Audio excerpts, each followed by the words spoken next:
All right, so how exactly does an artist from Montreal who currently lives in San Francisco team up with a social impact designer who's also from Montreal to create something that starts turning heads in Egypt and then make headlines around the world? I figure we should probably ask him.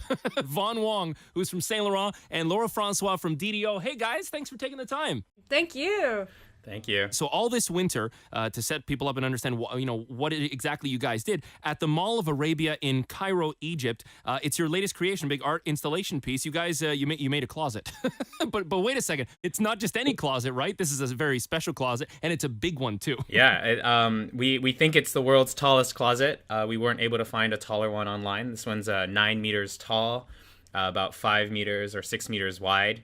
And it's got 3,000 items of clothing that are hanging out inside of it. Wow. This is amazing. So you filled this whole thing, from what I understand, with the amount of clothing that the average human in Western society would own and discard over the course of their life, right? So that, like you said, it adds up to about 3,000 items. This is, Laura, this is about consumption, right? I mean, this is a real clothing crisis that we're dealing with at the moment. Yeah, you can call it a clothing crisis, but actually it's a planet crisis. It's a Mother Nature crisis. So it's the average amount that we'll probably use over the course of our lifetime, but that amount is actually probably higher for people in developing regions like here in Montreal. So we'll probably, between you and I, we probably will even wear more than that. And every single item of clothing takes up a lot of resources, more than we probably can even imagine. So walking into a closet that like really takes into account everything you'll wear over the course of your lifetime really means a huge footprint for the planet. Things we don't think about, right? Because as a society, especially here in the West, we consume and consume and consume, and we don't really think, truthfully, and we should, but we don't often think about the impact that it has on so many things around us. Where did all the clothes from the project actually come from?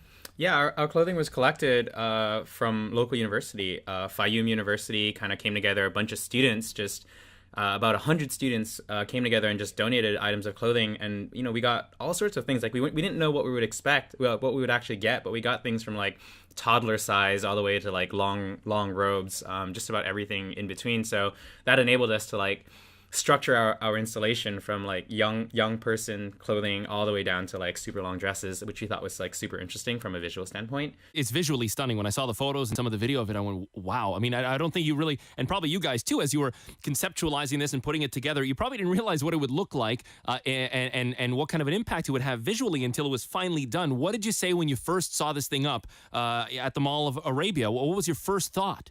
I didn't say much. I just cried. I mean, I've been working in this field for a really long time and trying to convince and explain to people of this issue of clothing consumption and how there is no away. Like, you can't throw anything away. For me to kind of see this for the first time, it was like, oh my gosh, this is like the emotional experience that people need to feel to really get it. And Vaughn, I mean, this isn't the first time you've done something like this, right? You do a lot of large-scale projects. I know that I guess it was a few years ago, you arranged something like 10,000 plastic bottles around a dying mermaid, and this is all about recycling, right?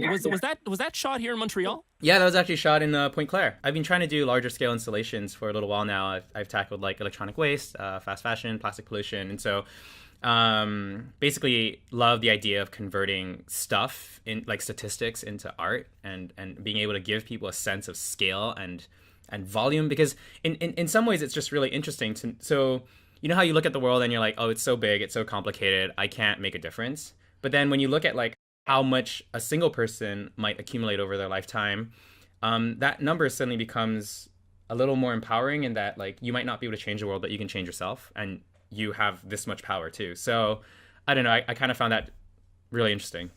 Listen, I love this project. I love you guys on so many levels, because it's about consumption. It's about social change. It's about global economy. It's about so many things that affect us on a daily basis. And there are ways that we can all change. And a project like this, when you really dig deep and look into it and try to understand the nuts and bolts of it, I think that it is something that can spark change. And I love how art is a great conversation starter for this type of thing. And I want to congratulate you both. And I'm really proud that you're both from right here in our own backyard, even though you're on different ends of the world. But way to go, way to go! Thanks so much. Thank you for taking the time to cover this story too. I mean, it's so great. We're so excited to be back in Montreal and to talk to like our home base. It's so nice. Thank you so much, guys. Listen, I again, thanks so much for taking the time, and I think this is important. Yes, it's nice to talk about the best new pop song, but sometimes take a step back, take a few extra minutes, and talk about something that affects us. And this is a really neat piece that I think is going to start a lot of conversations once people start to hear more about it. And